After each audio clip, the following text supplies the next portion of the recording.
Hello, everyone. Welcome to Tech Tactics Podcast. To our beloved viewers, we are your hosts, Kurt Disana and Gabriel Talamayan. We are the Tech Duos. But before we dive into the today's episodes, how have you been, girl? It's been a quite long since we conducted our project on cybersecurities and cyber issues. I've been doing well, Cut. Honestly, it's only felt like yesterday when we discussed cybersecurity, specifically the hacking issues in our country. How about you, man? How's life treating you? Since I already using internet 24/7 and in using internet 24/7, I see some issues or some problems in cybersecurity and cybercrimes. So, nakikita ko lang na masyadong marami nang nangyayaring issue sa Pilipinas related sa cybersecurity. And since nabanggit naman natin yung cybersecurity and cybercrime, well, today we invited a professional in the field of cybersecurity to join us and discuss everything you need to know about it. So, without further ado, let's welcome Attorney McLeod with a Master of Law, Cybercrime, Cybersecurity, and International Law. Good day, sir. Welcome to the Tech Tactics Podcast. How are you today, Paul? I'm doing fine, as usual, doing my lawyering and checking on what's been happening in the cybersecurity and cybercrime issues around the Philippines and around the world. Is there anything you would like to add on with the cybersecurity or like anything within your work or field? Well, in my work as a lawyer, of course, we deal with law that protects the privacy of the individual. And then I have these masters who see to it that the issues on cybersecurity will not amount to cybercrime. So cybersecurity and cybercrime are, if you see a coin, the other side of the coin is cybercrime, the other side of the other coin is cybersecurity. So it governs by law in the Philippines. Now that we have introduced our guest, let's go right into the questions. We prepared 6 important questions on cybersecurity and hacking that we know will be insightful to our viewers and listeners. So let's kick it off with the first one. Okay. So, for our question, what is hacking and how has it evolved over the years? Well, hacking is a new concept, is a new word in this modern world. But actually, hacking is been happening a long time ago. Because hacking, in a layman's term, is we call it the trespass. Yes. It's like you going to somebody else's house or place without any permission. So you trespass in one's dwelling. Like we call it illegal trespass. If you just go in there in the house of Gabi or house of Kurt, you go in without any permission, you already trespassed the dwelling. Well, you're illegal. They're gonna charge you for illegal trespassing. But for this hacking, actually in the Philippines, there's no law. There's only one law pertains to hacking. This is what they call the Access Device Regulation Act. We call it a credit card. That law defines hacking. Okay. On that law, it says that unauthorized access into or interference in a computer system. So before we going to say what is hacking, we have to define it. What is the law define? How the law define hacking? So the law says in the Device Act, Access Device Act, it says that hacking refers to unauthorized access or interference in a computer system. But under the cybercrime law, we call it the Republic Act 10175, the Cybercrime Prevention Act of 2012, it says illegal access, not hacking. So under the law, on that Republic Act 1017 or the Cybercrime Law, defines illegal access, not hacking. It defines the access to the whole or any part of a computer system without a right. So before you can get in to somebody else's computer or any system, computer system, you need a permission. So if you just get into there without any authority or permission from the owner, you will be charged illegal access, which is the same as hacking. Okay. Now, we already have defined what is access and what is hacking, which is similarly defined as illegal access under cybercrime law. Now, so what I said a while ago, that this hacking is a new concept. Before the computer world now, this day and age of technology, we just call it trespass. So illegal trespass or illegal we call it under the law trespass to dwelling, like that. So here, when you go into the computer, we call it under 1017 or the cybercrime law illegal access, which is the same as definition of hacking. Okay. So mainly, when it comes to the internet, hacking is similar to trespassing, but this time the internet is more on like another virtual world, but it's similar to our world, and we also implement the same laws, but this time under separate laws. Yes, that's correct, Abby. Now let's move on to our next question. When it comes to hackers, what are the motivations behind hacking? Are all hackers malicious, or are some acting for ethical reasons? Oh. What legal actions can a person take if they fall victim to such? Okay. Hackers. Of course, if people, normal people, when they heard hackers, they already say that, oh, they're bad people. Yes. Yeah? Yes. It's better to find what is define what is hackers. Okay. In the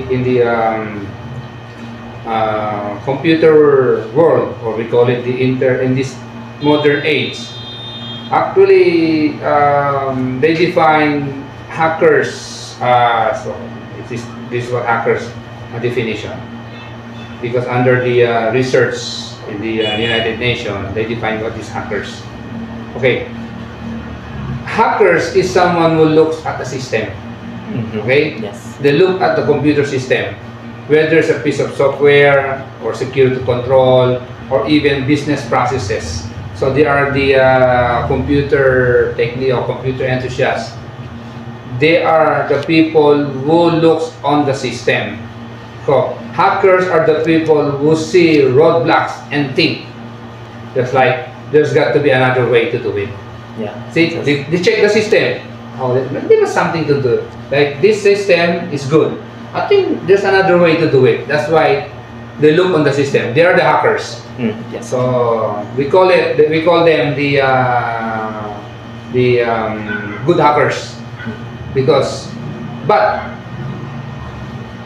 if the hacking is just about breaking things, so the hackers, they went into the system to break it, and that's already the definition of the bad hacking. That's a criminal, or that's a crime already. But if you're like checking only in your system, checking something, how you make things easier for you, and then just hacking, you checking the system if there's any vulnerability, that's hacking still, but we call it ethical hacking, ethics. Now, if your hacking purpose is to destroy or to steal or to input virus on the system, that's already crime, and that's already illegal, and you will be charged under the cybercrime law, which is illegal access. Then if you're charged with illegal access, you're also as well possible to be liable under the privacy law, which is the Privacy Act in the Philippines. So there's so many things. So hacking, we go for hackers. Was there any reason why to do hacking the hacks? There are four reasons why hackers hack. Okay? I'll tell you why do hackers hack. One, financial gain. If the financial gain already, maybe it's a crime already. Maybe. I don't know if it's a financial gain is for purposes of job. That's a not a crime. But you hack to steal money for financial gain, that's already a crime. So number one reason why hackers hack is financial gain. Another one is, we call it espionage. Okay? Here we go. Like we call it the other states like China, America, Ukraine, UK, Philippines. They do hacking to spy on other countries. Okay. Another one is device control. Wait. Why do they device control? What they think is they hack. This is we call device control. It is the it's like one company. They hack on the system, making sure that they have control in their system. Yes. They check. They hack. You understand now? Yes. Okay. Parang ganito yan. May make sure ko na yung bahay ko, ako lang ang may access. Walang iba maka-access kundi ako lang. Ganon yung device control na ginagawa ng mga company. And the last reason why people hack, we call it, if there's activism, there is a hacktivism. Understand? Yes. They hack. Bakit? Kunyari, isang company, meron siyang tinatawag na nagtitinda siya ng mga animal meat. Ngayon, itong mga animal rights people, they hack to the company. Because they said, it's wrong to slaughter the animal for food. You should eat vegetable only, not meat. You understand now? Yes. That's we call it hacktivism because of their belief, or they have their own we call it territorial self. This is our right. So hacktivism. There's only four reasons why hackers hack. Okay. So since nga po na madami nga po palang mga reasons and forces nga po na nagda-drive sa mga hackers na nagkakaroon para mag-hack sila sa ibang system, meron din po pala siyang opposite side, which is yung good side po. Kung saan nagkakaroon po talaga ng pagtingin lang po talaga dun sa system ng ibang system. Tama. Okay. Para lang tine-check lang nila na yung system ng company ay hindi siya pwedeng i-hack. Tine-check nila kung yung cybersecurity nila ay malakas. Kaya nila hina-hack yung kanilang. Kaya nagkakaroon ng hacking. Ang tawag natin dyan, ethical hacking. Okay. Ganun din po yung mostly na ginagawa ng mga ibang IT po sa mga systems nila. Correct, that's the one, yes. Moving on to our next question po. How does hacking impact your online security and privacy? And what can you do to mitigate these risks? Oh. Ano kasi yun eh? Yung the hacking, illegal hacking, yung mga if their intention is for financial gain, ang ginagawa nila dyan ay to enter into a system of one company, of one person, to steal information. Okay. Whether the information is information about the company, information about the executives, the employees, or information about the customers. So, kapag yung mga ito ay na-hack ang isang system ng isang company, titingnan natin kung anong purpose, kung sino nag-hack. Kapag ang nag-hack ay yung tinatawag nating mga for financial gain, ang isa sa mga nito ay to corrupt the system at para ang tawag natin doon, i-lock nila yung system, i-encrypt nila yung system na hindi ma-access ngayon ng isang company. Ang tinatawag natin, oy, magbayad ka muna bago ma-access. Tawag natin ransomware. Parang kinidnap mo si Gabi. Bayaran mo muna itong pera na to para makita mo si Gabi. Opo. Ganun yun, ransomware. Kaya tawag namin dito kapag malaki, kidnap for ransom. Opo. Ang tawag naman natin dito, kinidnap mo yung system mo. Ngayon, bayaran mo ako para makita mo to. Mabalik sa iyo yung sistema. Ang tawag natin dyan ay para to prevent ransomware. There are reasons why ano bang naging effect nito sa isang company. Siyempre, maluluging company. Yung trust ng mga tao sa company na ito ay very dito na. Magsabi na, I don't trust this company anymore. Why? They've been hacked. Yes. May information already been compromised. Ngayon, ano naman ito? Kaugnayan ito sa privacy. Under the privacy law kasi natin, nakalagay doon, kapag nagkaroon ng illegal access, pwedeng may breach. At kapag may breach, at na-expose yung information ng mga empleyado o ng mga tao doon sa system mo, pwede kang managot doon sa privacy law. Kaya napakahalaga na yung system natin, yung cybersecurity natin ay very strong. So maraming paraan kasi dyan na bakit nakukuha yung mga information ganun kadali. Bakit na-hack kadali ang isang system. So mahalaga na ang kaugnayan ng hacking sa privacy ay pag na-expose yung system ng isang company ay magkakaroon tinatawag na compromise doon sa information ng mga tao na nandun sa system na yon. Yun ang mahalaga kasi yung tinatawag nating information integrity na violate. So that applies to companies, but what if it's individuals? For individuals, it's the same thing. A little bit background. If your information was accessed illegally by somebody else, you have to ask yourself, bakit na-access kaya yung system ko? Baka kasi yung social media mo nandun, yung mga bakit nakita agad ng tatay ko yung system.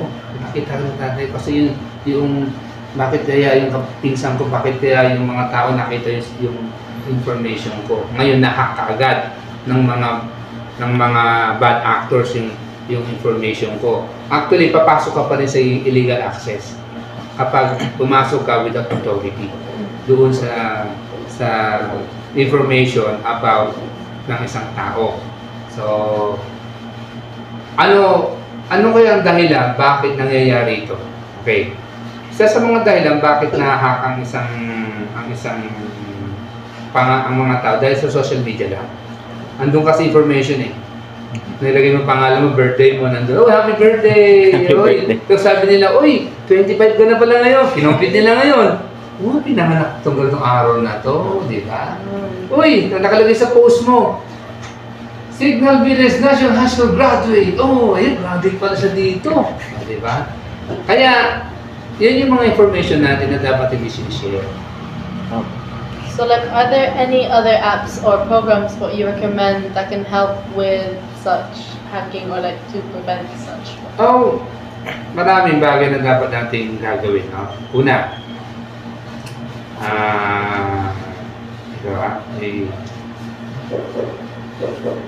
isa, limit your information sharing. Okay. You only share the information to your trusted one. Okay. Pangalawa, yung tinatawag na yung password mo, dapat laging malakas. Strong password. Hindi yung tinatawag na palagay yung password mo, lagay mo 1, 2, 3 password. Dali naman makakita yun, di ba? Maraming nag-check na ng password.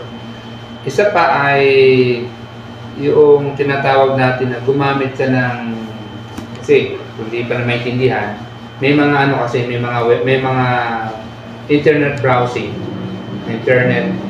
na safe siya. Tawag na yung mga Tor o yung Dakidu, mga safe yan. So kunyari nasa Chrome ka, pwede kang magtinatawag na ano yung pangalan nun? Yung parang hindi lang makita, incognito. Yes po. Pangalawa ay dapat lagi kang nag-clear ng cache mo, kinikil mo yung history mo. Huwag kang tapos yung password dapat hindi remember na ginagawa kagaya ng iba dyan. Paglagay niya, remember yung password? Yes. Kaya nung nag-access sila, uy, kita kagad. Yes kasi pinindot eh. Dapat no. Tapos iwasan yung gumamit ng Wi-Fi public or Bluetooth public. Yan, kung takang kunyari ng isang mall, uy, libre, naging information mo. Medyo delikado. No, well, don't share. You have to be mindful to your privacy. Yun lang naman ang pinakamalaga dyan. Isa pa, yung mga napi-phishing kasi, nangyari, may email kasi, tinatanggap ng email. Uy, kung gusto mo maging valedictorian, Kurt, click mo tong email na to. Ay, gusto mo maging valedictorian, click mo! Patay ka na, di ba? Yun. Uy, Gabi, meron tong libreng Nike shoes. Click it. Libre to. Click mo ngayon. Ayun na, na-compromise ka na. Think about it. Parang, to see is to believe. Ang tawag nga namin yan magduda ka na. You have to be questioning. How can it be free? Mahal-mahal nun. Ano naman ako magiging valedictorian? Hindi naman ako nag-aral. Diba? Ganun yun. Ha? Yeah. Since nasagot na din naman po yung pang-apat na question about sa effective methods in safeguarding personal data against hackers. Ngayon naman po, ano naman po yung masasabi natin for cybersecurity status in the Philippines since they have been a lot hacking incidents in the security in the country, especially within the government system po? All I can say in the Philippines, there's no law mandating the government, mandating the private companies to strengthen their cybersecurity. There's no law specifying, "Hoy, company A, government, strengthen your cybersecurity." This is the standard na dapat na binusunod natin ng cybersecurity sa Pilipinas. Wala tayong ganoon sa Pilipinas. Ang meron tayo, yung sinasabi ng privacy law. Under the privacy law, it mandates every company to adopt a cybersecurity that is fit to their company. So walang standard. Okay? And there's no, and the only penalty that these private companies or private government company, in order for them to be liable under the law, kapag may breach. So na-breach na. Kanya si PhilHealth, na-breach. Ang daming information ng mga pasyente na doon. Na-breach. O si DOST, na-breach. Hindi natin alam kung ilang system na na-breach sa DOST. Sipin mo, Department of Science and Technology, na-breach. Ngayon, ano nagpe-penalize sa kanila? Only privacy law, doon sa tinatawag na breach. Because there's a breach and you're liable. But there's no law mandating this government entities, this private company, that this is the standard. You should have this. If you don't have this, you'll be liable and you'll be penalized for this amount. Unlike other countries, they have that law. It says that ISO, to dapat kayo. Pag hindi kayo nag-violate, pag hindi nyo na-hack kayo or na-breach kayo at hindi kayo gumawa ito, ma-liable ka dun sa law na for breach, and liable ka for not following the guidelines. Yeah. Wala tayong batas na gano'n. Do you think yourself that we should also have a law implements like that so that it can help us, ourselves, and the systems in the country? Yes, because the Department of Information and Technology has many, the ICT, Department of Information, Telecommunication, and Technology, DICT, Department of Information, Communication and Technology. They